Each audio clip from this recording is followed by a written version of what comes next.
Where is consciousness? Close your eyes.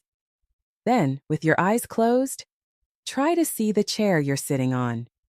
And in that chair, see yourself. But notice something strange. You're not seeing it from your eyes, are you? You're seeing it from somewhere else. From where exactly? Science says that consciousness, or the I, is a product of the brain. But when you observe yourself and the space around you with your eyes closed, are you seeing it from behind your eyes? Or perhaps as if looking in a mirror? No, we all have the same experience. We see ourselves from above. Most people describe it as slightly above or behind their head. Is that true for you? Where are you observing from? What does science say? In neuroscience, the most accepted view is the so-called localized theory of consciousness, which holds that consciousness arises as a result of brain activity. It is believed that certain regions of the brain, such as the prefrontal cortex or the reticular formation, play a key role in generating what we call the self. But there's a serious problem. To this day, there is no explanation for how electrical signals and neural networks transform into subjective experience, that inner sense of I am. This is known as the hard problem of consciousness, and for many, it remains unsolvable. What do religion and spiritual teachings say? In many traditions, from Hinduism and Buddhism to Christian mysticism and the Kabbalah, consciousness is not a product of the body, but something that exists separately from it. According to these teachings, consciousness, or the soul, enters the body at birth and leaves it at death. Some go even further. They claim that consciousness is not in the body, but rather that the body is in consciousness. Or even deeper, that everything is consciousness, and matter is merely a projection within it. What does my theory of the evolution of consciousness say?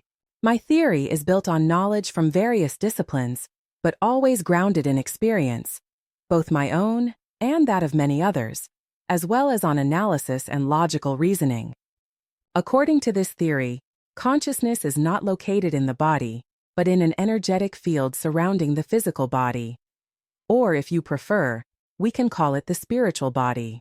In the previous video, we concluded that consciousness consists of two levels: subjective consciousness, which we call the ego, and objective consciousness, which we call the higher self or soul if you prefer.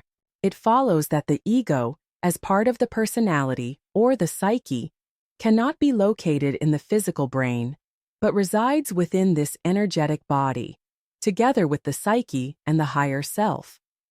Thus we can conclude, the ego, the psyche, and the higher self are all housed in the spiritual body that surrounds us and through which we experience reality. But what about the fact that brain damage impairs consciousness? Science often uses the following argument. If the brain is damaged, through trauma, dementia, or illness, a person becomes unconscious or loses parts of their awareness. This, they say, proves that consciousness is a product of the brain. But is that really the case? Let's approach it logically and use a simple analogy: the television.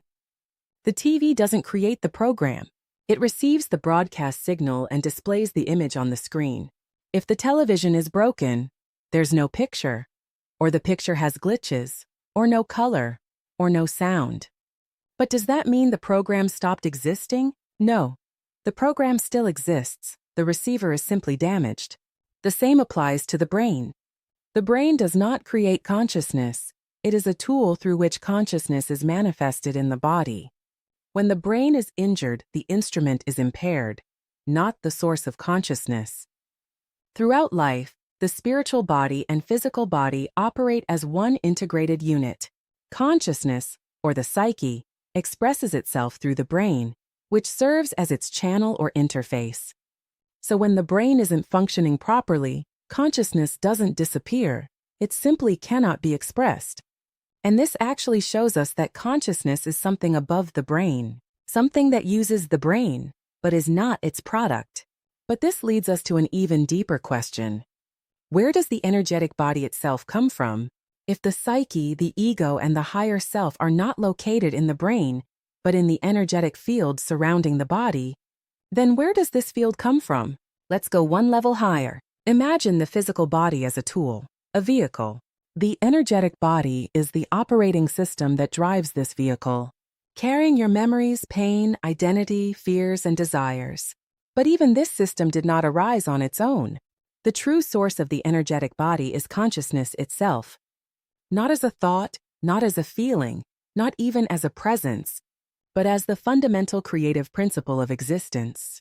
This creative consciousness, what some call the source, God, universal intelligence, or cosmic consciousness, emits individual sparks of itself. Each spark becomes a wave of consciousness that gradually evolves through experience. You are that wave. The energetic body that surrounds your physical form is your unique frequency, your individualized ray of cosmic consciousness. So what is consciousness? It is not in the body. It is not even in the energetic field. It is what gives rise to both. You are not your body. You are not even your psyche. You are a spark of creative consciousness, temporarily shaped into an energetic body. We could compare it to the ocean and a single wave. You as consciousness are the wave. And the ocean is the cosmic consciousness from which you came. And through that energetic form, you evolve by gathering experience. In doing so, your consciousness rises to higher and higher levels. At some point, it reaches a state where there is nothing more to learn through human life. Then it returns to its source. The wave merges back into the ocean. Now pause for a moment and reflect. When you close your eyes and visualize yourself, from where do you observe your body? Leave a comment and tell us, what's your point of view when your eyes are closed? Help us further refine and develop this theory of the evolution of consciousness. If your experience is different, if something doesn't fully resonate with you, or if you've noticed something we may have overlooked, please share it in the comments. Every observation, every thought, every new layer of insight could bring us one step closer to the truth.